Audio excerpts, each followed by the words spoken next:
اعوذ باللہ من الشیطان الرجیم بسم اللہ الرحمن الرحیم لقد من اللہ، البتہ تحقیق احسان کیا اللہ تعالیٰ نے علی المؤمنین ایمان والوں پر۔ کب احسان کیا کہ اذ بعث فیہم، جس وقت بھیجا اللہ تعالیٰ نے ان میں رسولاً اپنا ایک خاص رسول حضور علیہ السلام کی ذات، من انفسہم انہی میں سے، انہی کی جانوں میں سے یعنی انسانوں میں سے بھیجا، یتلو علیہم آیاتہ، آگے اس پیغمبر کی اس رسول کی ڈیوٹی کیا ہے، اس کی بعثت کا مقصد بعثت کیا ہے، فرائض نبوت کیا ہے، اللہ نے وہ بیان فرمایا کہ یتلو علیہم آیاتہ، وہ میرا پیغمبر ان لوگوں پر میری آیات، اللہ کی آیات کو تلاوت کرتا ہے۔ ایک نمبر 2، وہ یزکیہم، ان کا تزکیہ کرتا ہے، تزکیہ نفس۔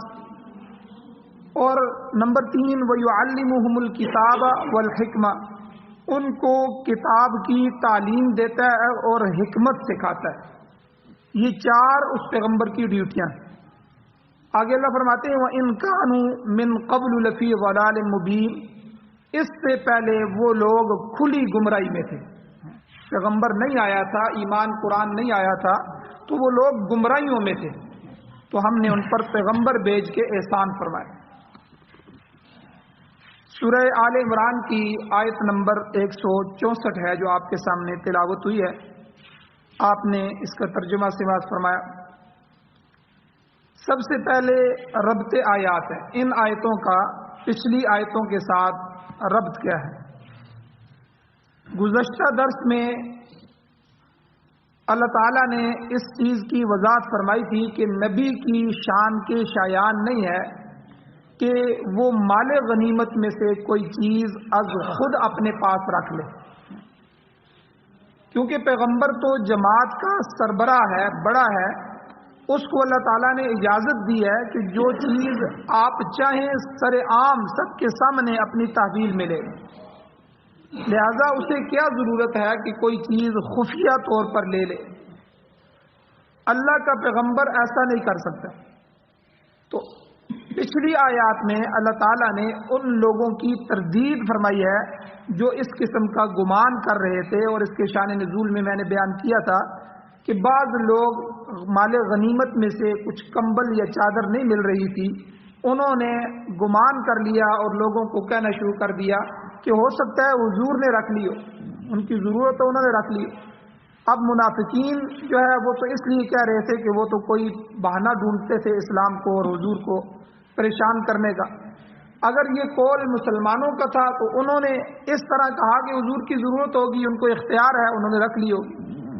اللہ تعالیٰ نے اپنے رسول کی شان کو بیان فرمایا کہ میں نے ایسا شان والا رسول بھیجا ہے، اس کی شایان شان نہیں ہے کہ وہ اس طرح چھپ کر کوئی چیز لے، ہم نے تو انہیں کہا ہے، ان کو اختیار دیا یہ سارا مال غنیمت بھی آپ رکھ لیں تو آپ کو کوئی پوچھنے والا نہیں، اور آپ سب کے سامنے لیں۔ تو اس لیے اس قسم کی باتیں رسول اللہ صلی اللہ علیہ وسلم کے بارے میں کرنا یہ اہل ایمان کو زیبا نہیں دیتا۔ تو اللہ نے تو گویا کہ رسول اللہ صلی اللہ علیہ وسلم کی جو بطور نعمت آمد ہے اللہ تعالیٰ نے اس کو بیان فرمایا، اور آج کے درس میں اوصاف حمیدہ جو حضور کے ہیں ان کو بھی بیان فرمایا، اور آپ علیہ السلام کی جو فرائض منصبی ہیں جو حضور علیہ السلام کو جن کاموں کے لیے بھیجا گیا ہے ان کاموں کی تفصیل بھی آج کے درس میں بیان فرمائی۔ سب سے پہلی بات احسان خداوندی، اللہ کا احسان۔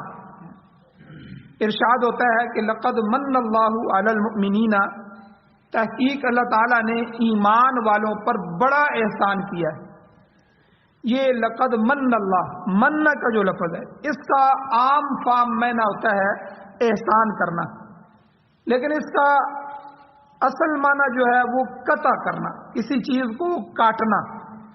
عربی محاورے کے مطابق جس شخص کو نعمت حاصل ہو جائے، کوئی بھی نعمت اللہ اس کو دیں، تو اس کی تکلیف قطع ہو جاتی ہے، کاٹ جاتی ہے، اس کی تکلیف ختم ہو جاتی ہے۔ مثلا سواری نہیں تھی، اللہ نے سواری دے دی تو کتنی تکلیف ختم ہو گئی۔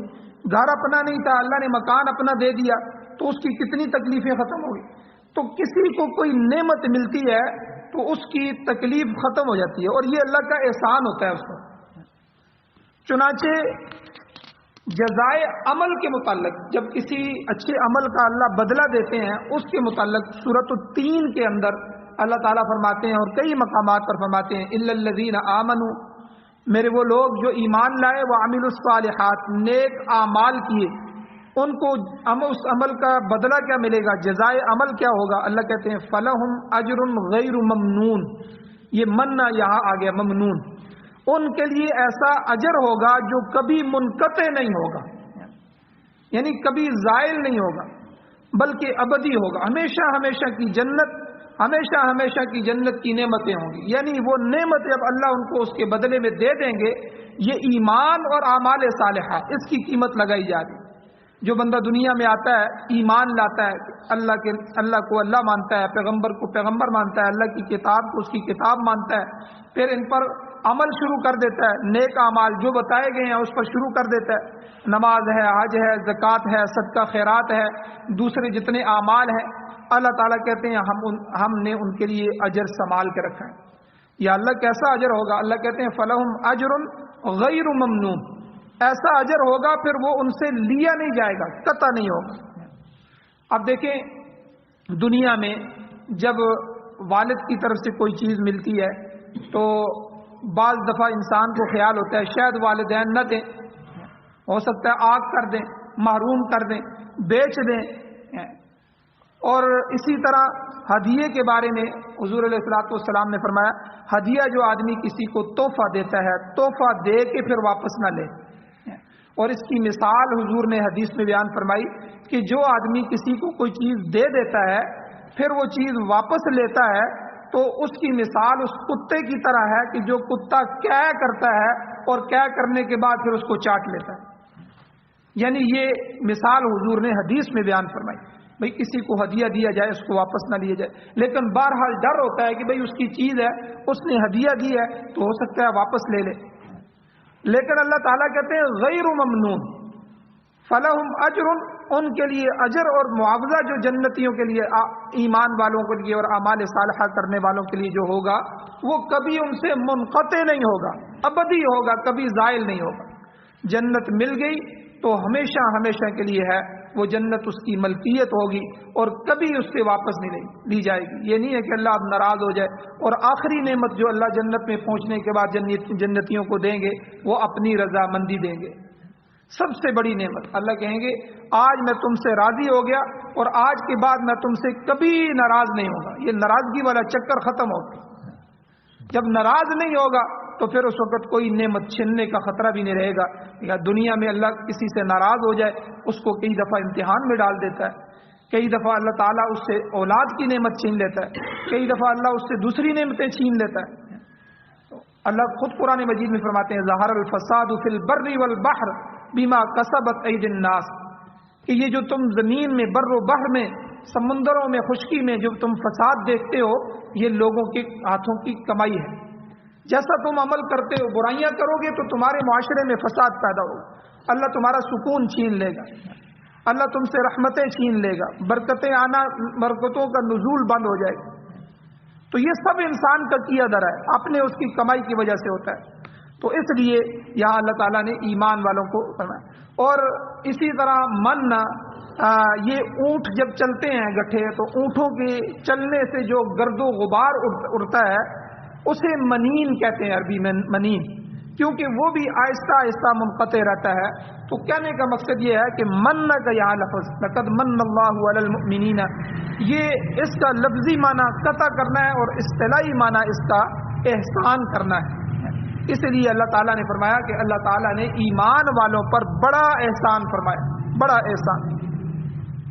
اب قرآن پاک جو ہے یہ اس کو اللہ تعالیٰ نے عام لوگوں کے لیے عموماً اور متقین اور مؤمنین کے لیے خصوصاً ذریعہ ہدایت بنایا، قرآن مجید کو ہدایت کا ذریعہ بنایا۔ جیسے قرآن میں خود اللہ نے جب قرآن کو شروع کیا تو شروع میں ہی اللہ نے فرما دیا ذالک الکتاب لا ریب فیہ ھدی للمتقین، میری یہ کتاب ہے، یہ قرآن مجید ہے جو تمہارے ہاتھوں میں پہنچ رہا ہے، اس میں کسی قسم کا کوئی شک نہیں ہے، کوئی شک کی گنجائش بھی نہیں ہے، اور یہ ھدی للمتقین تقوی والوں کے لیے، متقین کے لیے، ایمان والوں کے لیے یہ ذریعہ ہدایت ہے۔ اور اسی طرح دوسری جگہ اللہ تعالیٰ نے فرمایا ہدی و بشریٰ للمؤمنین، یہ قرآن ذریعہ ہدایت ہے اور ذریعہ بشارت ہے، اس کے لیے ایمان والوں کے لیے خوشخبریاں ہیں، ایمان والوں کے لیے بشارتیں سنانے والی چیز۔ اور اسی طرح تیسری جگہ اللہ تعالیٰ نے فرمایا ھدی للناس وبینات من الھدی، کہ یہ لوگوں کے لیے، سارے عالم کے لیے، ساری انسانیت کے لیے ہدایت ہے، عام لوگوں کے لیے منبع ہدایت۔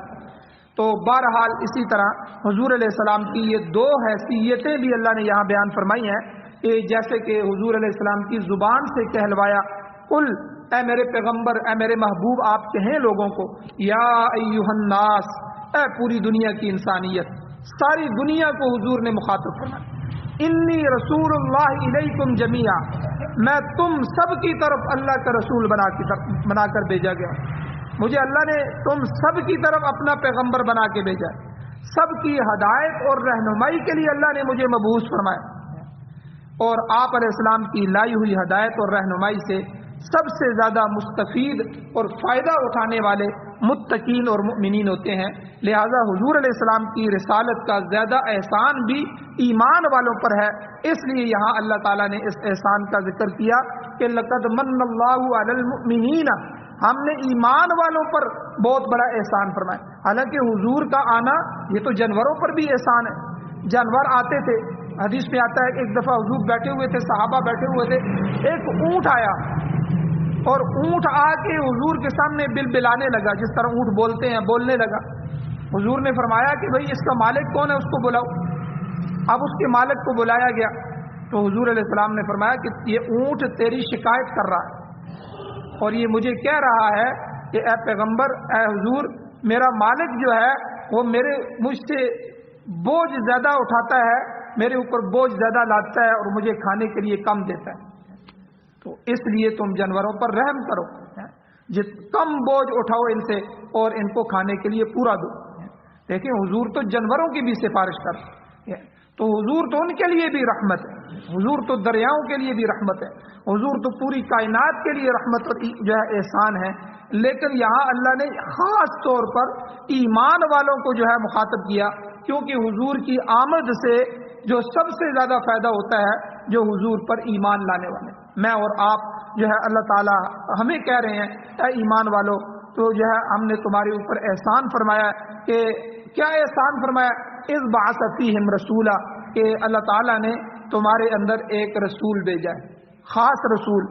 وہ رسول، رسولن کی جو دو زبریں ہیں یہ اسے جو ہے اس کا معنی بدل دیتی ہیں کہ وہ خاص رسول اللہ کے پاس جو تھا، رسول تو بہت آئے، آدم علیہ السلام سے لے کر حضور تک کتنے پیغمبر آئے، وہ سارے ہی اعلیٰ تھے، سارے ہی اچھے صفات والے تھے، لیکن ایک پیغمبر ایسا اللہ نے رکھ چھوڑا ہے کہ جو اس کا خاص پیغمبر تھا، جو محبوب تھا، جو سید الانبیاء تھا اور جو عظیم الشان تھا، جس کی شان بلند تھی، جو عالی مرتبت تھا اور کمال عظمتوں کا مالک وہ پیغمبر، وہ رسول تھا۔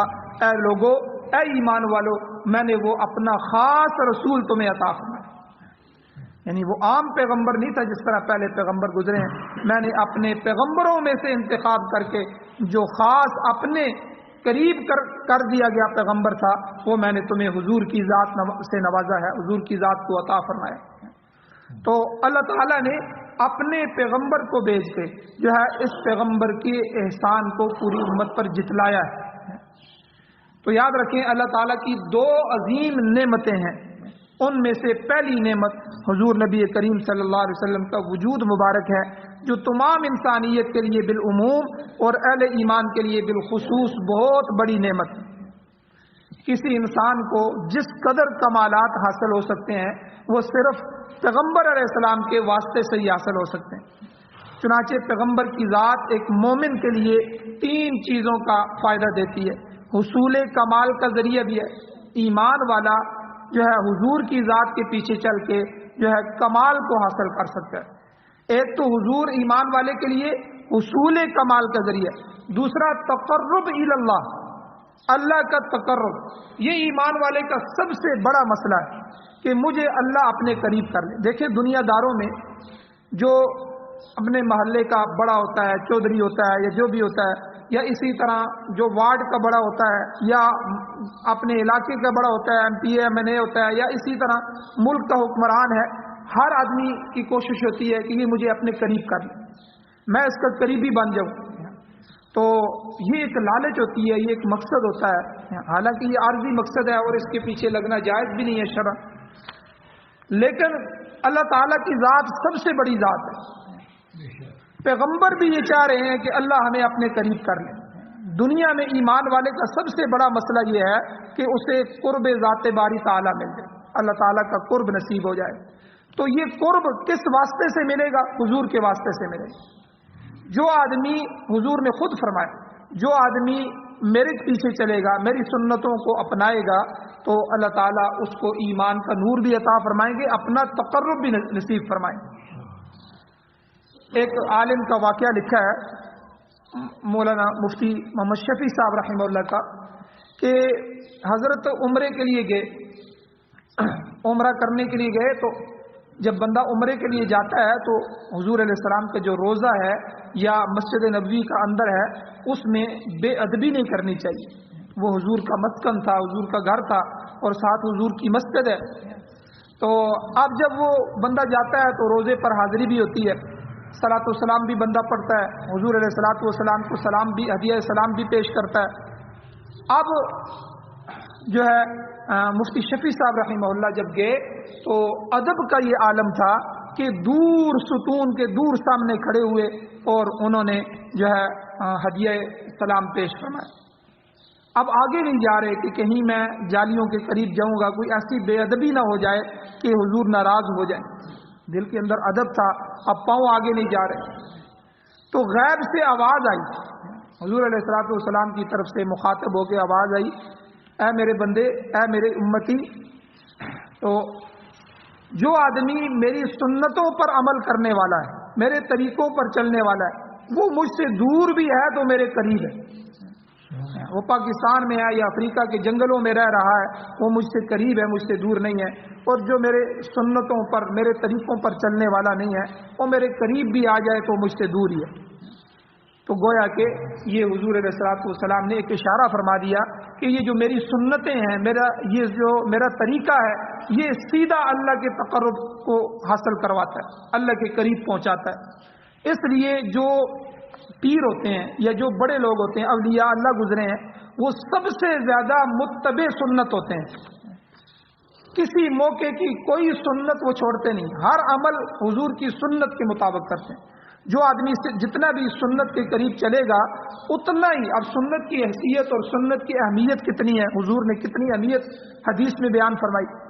حضور نے فرمایا کہ جو میری مردہ سنت کو زندہ کرے گا، جو سنت مٹ رہی ہوگی اس کو زندہ کرے گا، اس کو 100 شہیدوں کا ثواب عطا کیا جائے. ایک شہید کا ثواب کتنا زیادہ ہوتا ہے. اللہ کے راستے میں، اللہ کی دین کی سربلندی کے لیے، اللہ کے دین کو غالب کرنے کے لیے اپنی جان، مال، عزت، آبرو کو اللہ کے راستے میں لوٹا دینا، قربان کر دینا، یہ بہت بڑا عمل ہے. اور پھر شہید ہو جانا، اپنی جان کو بھی اللہ کے راستے میں دے دینا، یہ کتنا بڑا عمل ہے کہ اللہ تعالیٰ نے، اللہ کے نبی نے فرمایا کہ جب شہید ہوتا ہے اور اس کا خون نکلتا ہے اور اس کے خون کا قطرے جب گرتے ہیں تو وہ قطرہ، پہلا قطرہ زمین تک ابھی تک نہیں پہنچتا کہ اللہ اس شہید کے سارے گناہ معاف کر دیتے. یعنی شہادت اتنی بڑی چیز ہے. تو ایک سنت جو مٹ رہی ہو، اس سنت کو زندہ کرنے والا، معاشرے میں بیدار کرنے والا جو ہے وہ کتنا عظیم ہے. حضور نے فرمایا کہ اللہ اس کو 100 شہیدوں کا اجر عطا فرماتا اللہ کے ہاں. کیوں؟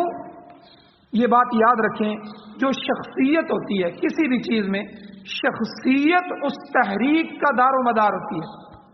جیسے یہ ہماری سیاسی تحریکیں ہیں، جو پیپل پارٹی ہے مثال کے طور پر، اس کے لیے کیا ہے جی، بھٹو آج بھی زندہ ہے. حالانکہ بھٹو تو کبھی کا فوت ہو چکا ہے، لیکن اس تحریک کو زندہ رکھنے کے لیے نئے جتنے بھی آتے رہیں گے وہ نعرہ پرانا لگائیں گے، اس کو زندہ رکھیں گے.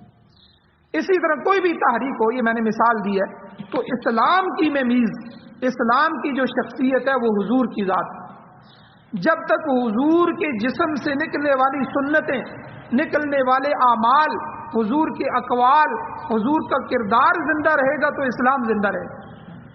تو حضور کی ایک ایک سنت گویا کہ حضور کو اس معاشرے میں بچانے والی اور کھڑے کرنے والی، اسلام کو بچانے والی۔ اس لیے جو ایک سنت چھوڑ دیتا ہے، اب مثال کے طور پر کھانے سے پہلے ہاتھ دھونا، یہ ہم سب نے چھوڑ دیا ہے۔ عموماً آپ شادیوں میں دیکھیں یا دعوتوں میں دیکھیں یا اپنے گھروں میں جب ہم کھانا کھاتے ہیں، حضور کی سنت ہے کہ کھانے سے پہلے ہاتھ دھویا جائے۔ اب دیکھیں یہ کتنے ہیں، 100 میں سے شاید ایک آدمی بھی ایسا نہیں ہے جو اس سنت پہ یہ مٹتی جا رہی ہے۔ اب کوئی آدمی اپنے گھر میں شروع کر دیتا ہے، خود بھی ہاتھ دھوتا ہے، گھر والوں کو بھی کہتا ہے، بچوں کو بھی عادت ڈال دیتا ہے۔ آپ دیکھیں کیا ہم نے کیا ہے، ایک سنت کو، مردہ سنت کو ہم نے زندہ کرنا شروع کر دیا، 100 شہیدوں کا ثواب ملے۔ مسواک کی سنت ہے، مسواک کی سنت حضور اتنی فرماتے تھے کہ حضور جو ہے، حضور کہتے ہیں مجھے خطرہ ہے کہ کہیں میری امت پر یہ فرض نہ ہو جائے ہر وقت مسواک۔ تو آج جو ہے ہم نے وضو کی حالت میں بھی چھوڑ دیے، تو بہت کم افراد ہیں جو مسواک کو لیتے ہیں اور مسواک کرتے ہیں۔ تو بہرحال جو حضور کی ذات ہے وہ حضور کی ذات سے نکلنے والے اعمال اور سنتیں، جو آدمی جتنا حضور کی ذات کے پیچھے چلے گا، حضور کے قدم پر قدم رکھ کے چلے گا، ہر موقع کی سنت، کھانے کی سنتیں، پینے کی سنتیں، سونے کی سنتیں، اور اسی طرح بیت الخلاء میں جانے کی سنتیں، قضاء حاجت کرنے میں بیٹھنے کے طریقے کی سنتیں، اور اسی طرح اپنے وجود کے اوپر جتنے بھی اعمال صبح سے لے کر شام تک ہیں ان کی سنت، حضور کے طریقے، وہ حضور اگر سیکھے گا، اس پہ چلے گا، تو اس کو کیا حاصل ہوگا؟ تقرب الی اللہ، اللہ کا یہ جو تقرب، جو ہمارا مقصود ہے دنیا میں آنے کا، یہ واسطہ حضور بنے گی۔ تو ایک تو حضور کمال کا ذریعہ ہے، کمال کے حصول کا، دوسرا تقرب الی اللہ کا ذریعہ ہے، اور پھر تیسرا بالآخر نجات۔ سب سے بڑے اولیاء اللہ اور صحابہ اور یہ جتنے بھی لوگ گزرے ہیں، ان سب سے زیادہ پریشان اس بات سے کہ پتہ نہیں ہماری نجات بھی ہوگی کہ نہیں۔ عمل بھی کر رہے ہیں، سنتوں پر بھی چل رہے ہیں، پھر بھی کوئی پتہ نہیں کہ اللہ کی طرف سے ہماری بخشش۔ یہ جو عمل تھا، اس کی وجہ سے وہ موت کے آخری لمحے تک، روح کے نکلنے تک وہ پریشان تھے کہ ہماری نجات ہوگی کہ نہیں۔ اللہ نے اس نجات کو حضور کے ساتھ جوڑ دیا۔ جو میرے پیغمبر کے طریقے پر چلے گا، میرے پیغمبر کا کہا مانے گا، اس کو میں دنیا میں بھی عزت عطا فرماؤں گا اور آخرت میں اس کو ہمیشہ ہمیشہ کی کامیابی اور نجات عطا فرماؤں گا۔ تو اس اخروی نجات کا جو سبب ہے، ذریعہ ہے، اللہ نے حضور کو بنایا۔ تو یہ کتنی بڑی نعمت ہے حضور کہ ان سب چیزوں کا تقرب الی اللہ کا ذریعہ حضور ہے، نجات کا ذریعہ حضور ہے، حصول کمال کا ذریعہ اور سبب حضور ہے۔ تو اسی لیے مفسرین کرام فرماتے ہیں، امام جعفر صادق رحمہ اللہ کا قول مفسرین نقل کرتے ہیں کہ دنیا کی جتنی بھی مادی نعمتیں اللہ نے ہمیں اولاد عطا فرمائی، گھر عطا فرمایا، جوانی عطا فرمائی، صحت عطا فرمائی، اور بدن کے ایک ایک چیز اللہ نے ہمیں عطا فرمائی، حتیٰ کہ سورج کو، چاند کو، ستاروں کو، یہاں تک کہ آسمان کے فرشتوں کو اللہ نے انسان کی خدمت پہ لگا دیا۔ ہر فرشتہ کس کے لیے ڈیوٹی دے رہا ہے؟ اب بارش برسانے والا فرشتہ، بارش کے فرشتوں کو تو کوئی فائدہ نہیں ہے، اور جو ہے بارش کا فائدہ انسان کو ہے، اس کے فائدے کی چیزوں کی ڈیوٹیاں فرشتے کر رہے ہیں، اس کی روزی پہنچانے کے لیے فرشتے لگے ہوئے ہیں، اس کی جوڑ کی حفاظت کے لیے فرشتہ لگا ہوا ہے، اس کے کرامن کاتبین فرشتے لگے ہوئے ہیں۔ اللہ نے فرشتوں جیسی مخلوق کو بھی انسانیت کی خدمت پہ لگا دی۔ قرآن مجید میں اللہ تعالیٰ فرماتے ہیں، خلق لکم ما فی الارض جميعا، یہ اللہ تعالیٰ نے جو کچھ بھی زمین میں ہے تمہارے لیے پیدا کیا، یعنی تمہاری خدمت میں لگا دیا۔ اسی طرح اللہ تعالیٰ نے دوسری جگہ فرمایا، سخر لکم ما فی السماوات وما فی الارض، آسمانوں اور زمینوں میں جو کچھ بھی ہے اللہ نے تمہارے لیے مسخر فرما دیا، تمہاری خدمت کے لیے اللہ نے پیدا فرمایا۔ تو یعنی اللہ تعالیٰ نے جتنی بھی نعمتیں اللہ نے عطا فرمائی ہیں، تو انسان کو احسان نہیں جتلایا، میں نے تمہیں فلاں نعمت دی ہے، فلاں نعمت دی ہے، فلاں نعمت دی ہے، بلکہ نعمتوں کے بارے میں اللہ تعالیٰ نے قرآن میں فرمایا، اسبغ علیکم نعمہ ظاہرۃ و باطنہ، اللہ نے تمہیں ظاہر اور باطن کی تمام نعمتیں عطا فرمائی، اور ان کی تعداد یا اللہ کتنی ہے، کتنی نعمتیں آپ نے عطا فرمائی ہیں۔ اللہ کہتے ہیں اگر تم ان کو گننا شروع کر دو تو تمہارے احاطہ شمار سے وہ باہر ہیں۔ دنیا کا کوئی کمپیوٹر، دنیا کا کوئی کیلکولیٹر وہ اللہ کی نعمتوں کو شمار نہیں کر سکتا۔ اللہ نے قرآن میں فرمایا وَإِن تَعُدُّوا نِعْمَتَ اللَّهِ لَا تُحْصُوهَا، اگر تم اللہ کی نعمتوں کو جو ہے گننا شروع کر دو، گننا چاہو تو ایسا نہیں کر سکتے ہو، کیونکہ اس کی نعمتیں شمار سے باہر ہیں، اور انسان کے اپنے وجود میں اور اس کی باطنی قوتوں سے لے کر ظاہری جسم کے تمام متعلقات اور اس کے ارد گرد اللہ تعالیٰ کی جتنی نعمتیں موجود ہیں وہ ان سے ہر وقت فائدہ اٹھاتا رہتا ہے، استفادہ کرتا رہتا ہے، لیکن اللہ تعالیٰ نے کبھی بھی ان نعمتوں پر احسان نہیں جتلایا۔ لیکن حضور کو جو بھیجا، اپنے پیغمبر کو جو بھیجا، تو اللہ نے فوراً ایمان والوں پر احسان جتلایا کہ میں نے تمہارے اوپر احسان کیا ہے کہ میں نے اپنا خاص پیغمبر تمہیں عطا فرمایا۔ تو امام صاحب فرماتے ہیں کہ اس اتنی کثیر تعداد میں نعمتیں ہونے کے علاوہ باوجود دو نعمتیں ایسی ہیں جو ان سب سے بڑھ کر ہیں۔ فرمایا کہ ایک نعمت پیغمبر خدا کا وجود ہے، حضور علیہ السلام کی ذات مبارکہ ہے، اور دوسری نعمت اللہ کا کلام ہے، قرآن مجید۔ اللہ نے اس کو خود کلام فرمایا، جو اللہ نے فرمایا یہ قرآن مجید وہی نازل ہوا ہے۔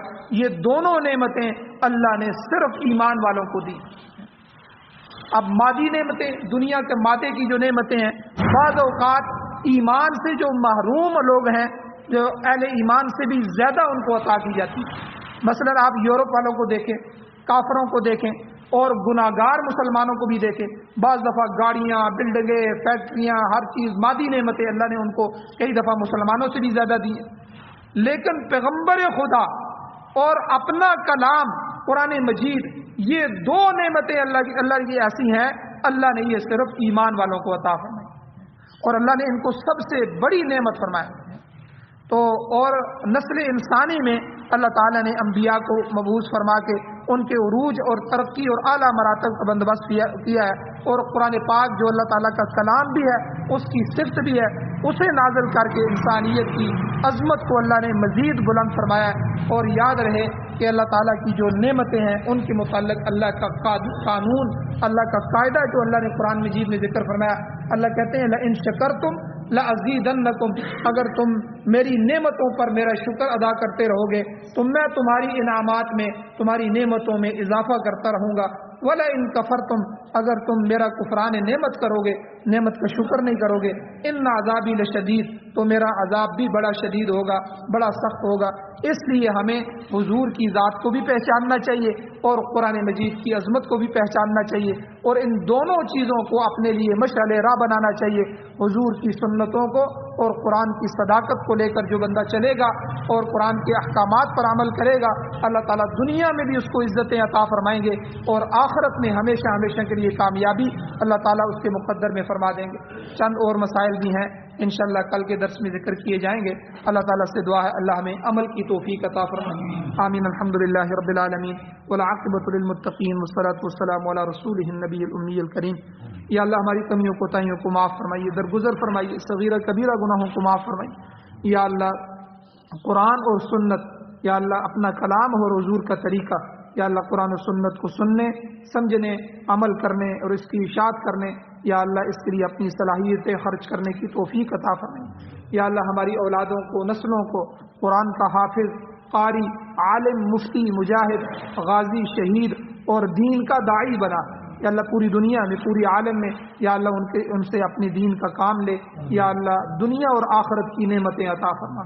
یا اللہ کثیر اور وافر عطا فرما۔ یا اللہ رزق حلال، وسیع اور وافر عطا فرما۔ یا اللہ کسی طرح کی کمی کمزوری یا اللہ اس سے محفوظ فرما۔ یا اللہ جو حضرات پریشان حال ہیں ان کی پریشانیوں کو دور فرما، جو بیمار ہیں یا اللہ ان سب کو شفاء کاملہ عاجلہ مستمرہ عطا فرما۔ یا اللہ جو ایمان کی حالت سے اس دنیا سے جا چکے ہیں یا اللہ ان سب کی بخشش فرما۔ یا اللہ ہمارے اس ملک پاکستان اور پوری دنیا میں یا اللہ قرآن و سنت کی بہاریں نصیب فرما، اس کو بطور آئین، بطور دستور، بطور ضابطۂ حیات ہمیں نصیب فرما۔ یا اللہ ہماری دعاؤں کو محض اپنے فضل و کرم سے قبول فرما۔ صلی اللہ تعالی علی خیر خلقہ محمد وآلہ وصحبہ اجمعین برحمتک یا ارحم الراحمین۔